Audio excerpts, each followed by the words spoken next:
think, what we're seeing here is these telcos have, especially, BT, going years back to privatization times, have often come from having bloated cost bases. We think these telecoms companies have huge scope still for simplification, rationalization of their cost bases.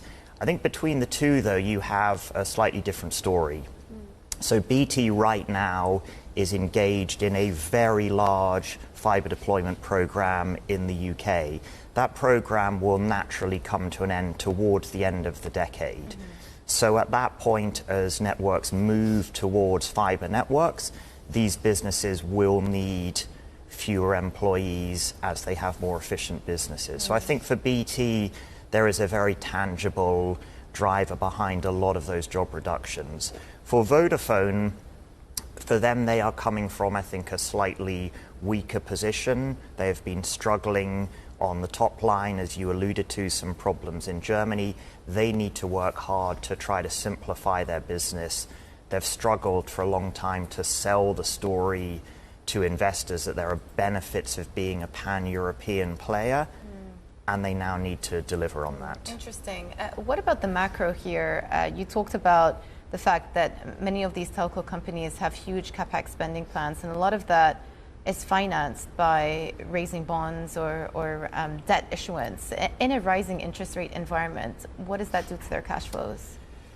So in reality, we actually think the impact on these telcos from that in the near term is actually very minimal. So a lot of these telcos over the past 5 to 10 years have done a very good job at refinancing their balance sheets. Most of them have got fixed debt in place. So for the next few years, this is something that is quite easily manageable. And for these businesses, interest costs are a small proportion of their cash flow. If interest rates stay where they are over the longer term, will this ultimately catch up with them? Yes, it will. But this is, I think, something that, ironically, something like BT might actually help them in the near term, because one of their big competitors are a lot of these alternative carriers, people like City Fibre. Those types of operators are more directly exposed to higher interest rates. So if anything, actually these higher interest rates in the near term might make the competitive dynamic for them actually slightly more appealing. Looking at the earnings numbers from both Vodafone and BT that we got this week, it looks like investors and analysts were most disappointed by free cash flow guidance in both of those cases. Is there cause for concern, in your view, for either of these telcos?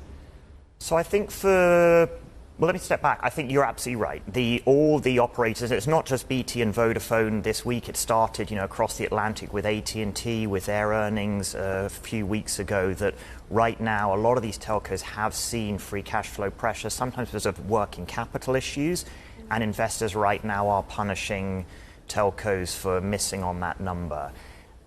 For BT and Vodafone, am I that concerned? For BT, less so. I think, there were arguably some smaller one-time issues affecting their free cash flow. And right now, as they spend a lot on fibre, their free cash flow is very depressed. So small changes in free cash flow right now make a very big impact on the percentage number.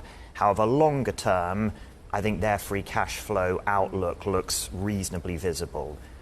Vodafone, on the other hand, I think are seeing some more structural problems within their business. I think, they've made some operational missteps in Germany. They now need to show that they can actually turn that around. They have to show they can execute on that. And that's the area where I think investors feel there just isn't the visibility right now.